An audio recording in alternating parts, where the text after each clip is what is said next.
You may remember that during my hiatus from working with Barry Levinson, I wrote a script with a new friend, Susan Wallace, who subsequently went to work for Bill Clinton in the White House and then moved on to the Pentagon.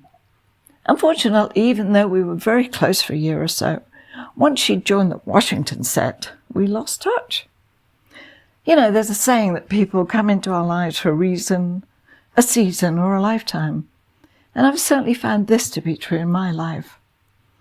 I met Susan Wallace when we were both attending an award show to collect awards for Rain Man. And she was very interested about my experiences as the drug abuse secretary for the American Army in Germany. In fact, she encouraged me to write a screenplay and said she'd love to work with me on it. So that's what we did. It was a great collaboration, and I was so happy that Susan believed in my story. When the script was finished, we sent it along to one or two agents I knew, but that proved unsuccessful. We were then introduced to a wonderful entertainment lawyer, Eric Weissman, who liked our script and was willing to submit it to some of his director clients. Unfortunately, I didn't think any of the directors he represented were appropriate for Back to the World, the title of the screenplay. While Susan was off in Washington enmeshed in politics, I was involved with several projects, all of which I've spoken about previously, working on Jimmy Hollywood, then with Dustin Hoffman, and eventually Disclosure. You might also remember that shortly after the LA riots, another new friend, Ardis Farrow, introduced me to Colours United, a group of inner-city youth where I became a mentor. Ardis had read Back to the World and wanted to be involved in trying to get the film made. I told her that I visualized Emily Lloyd, known for the film Wish You Were Here, to play the role of Maggie, based on me, and Morris Chestnut, who'd found fame in the film Boys in the Hood, to play my boyfriend Dave. As fate would have it, I bumped into Emily Lloyd at a party a few weeks later and told her about my script. She was very enthused about it, gave me her address and phone number, and asked me to send it to her. Of course, this never happens. Anyway, my lawyer sent Back to the World directly to Emily, and when I called her a couple of weeks later, she was lovely and so complimentary about the script. She'd given it to her agent, telling him she wanted to play the role. Yay! I thought this was a great sign, and I was very excited. I was hoping the universe would also put me in the path of Morris Chestnut. And little did I know that that was precisely the plan. I'd been to visit my friend Dawn in Detroit, and on the way back to Los Angeles, the plane stopped in Chicago.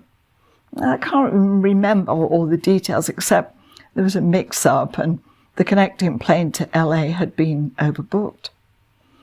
I was offered a seat on a later plane, and that's where synchronicity was at work again. I sat next to Derek, a very special young man in his 20s and African-American. We hit it off immediately, and we talked non-stop for close to 5 hours. He told me of his Christian missionary work in China and other countries he was planning to visit. Oh, we talked about so many things. I told him of my experiences working for the US Army in Stuttgart and that I'd written a screenplay. I said I was excited because Emily Lloyd was interested in playing my character. Well, who'd you see in the role of Dave? He asked. Oh, I'd love to get Morris Chestnut. He laughed. He's my best friend. Now, what were the chances of that? Oh, I really believe the angels were at work and engineered a mix-up with my flight to LA in order that I could meet lovely Derek. As the saying goes, there's no such thing as a coincidence.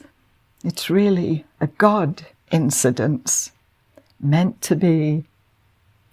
Derek said he'd be happy to contact Morris Chestnut and arrange a meeting.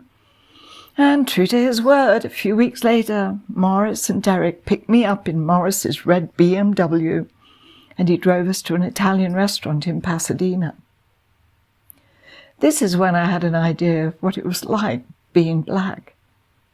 As we drove along, a police car cruised very slowly by us, looking intently into the car. Then it drove off. "Phew," Morris said. "You know, Marie, if you hadn't been with us, they'd have pulled us over for sure." Because Morris was black and driving an expensive, flashy car, it would have been an assumption on the police's part that the car had been stolen. This was an everyday occurrence for black men in America. It was their unfortunate reality, and I witnessed it. We had a lovely dinner, and the very handsome Morris was sweet and charming, a real gentleman, as was Derek. I felt privileged to be with them. I gave my script to Morris and told him that I was intending to have a staged reading with the other actors in front of an audience, and I hoped he'd take part. It was actually Ardis who suggested hiring a theatre and having the reading, and with her help and generosity, that's exactly what we did. We hired a small theatre in Santa Monica. I cast the actors, who were mostly friends and people I'd worked with. Saul Rubinek was the narrator, and I was delighted that Morris wanted to play the role of Dave.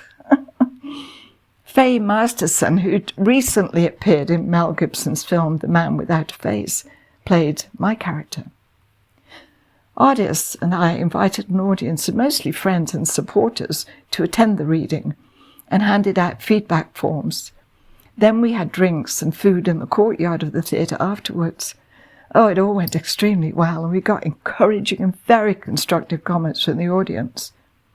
This helped Ardis and I make appropriate changes to the screenplay, and I was thrilled to have another collaborator who was excited about Back to the World. During the time of the stage reading, I was still working on Disclosure, and when it came to an end, I knew I had to move forward with Back to the World. The next and most important step was to find financing to get the film made, and I put together the appropriate presentation package. Since I thought the project would work well as a British-German co-production, it made sense to approach British and German financing companies. With this in mind, I contacted Channel 4 Films in London, sent my proposal to the person in charge of film productions, and arranged a meeting.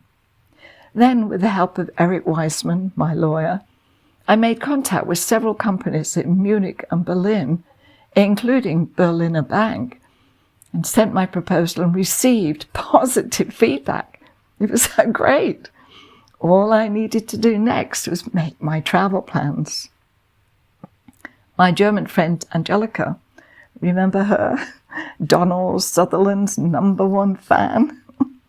Well, she put me in touch with her friends in Munich and Berlin, so I had somewhere to stay.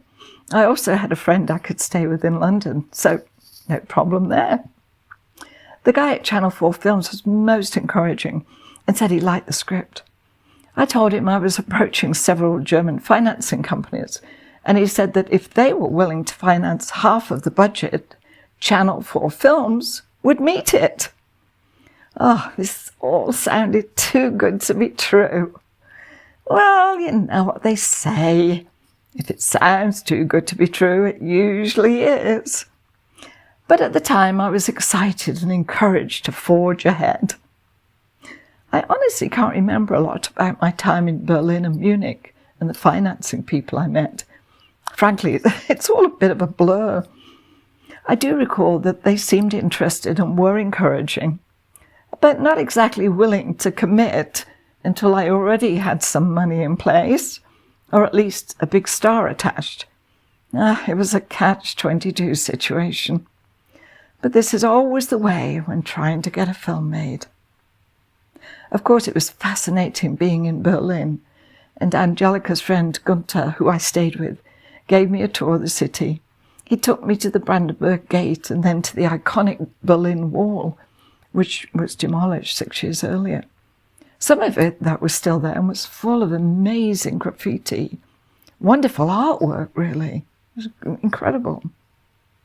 With Gertie, my host in Munich, I rode one of her bikes to a beer fest, even though there were bike paths all the way and I didn't have to go on the road. I was scared to death. I hadn't ridden a bike in years and had always been nervous on a bike. Nevertheless, I managed it. And that's all I remember about Munich. My next stop was Stuttgart and the 5th General Hospital. More about that in my next episode. If you're enjoying my episodes, my social media guru, Horatio, has asked that you please like the recordings, subscribe, and ring the bell to be notified when I post my next episode on Sunday. Many thanks, and your support is greatly appreciated.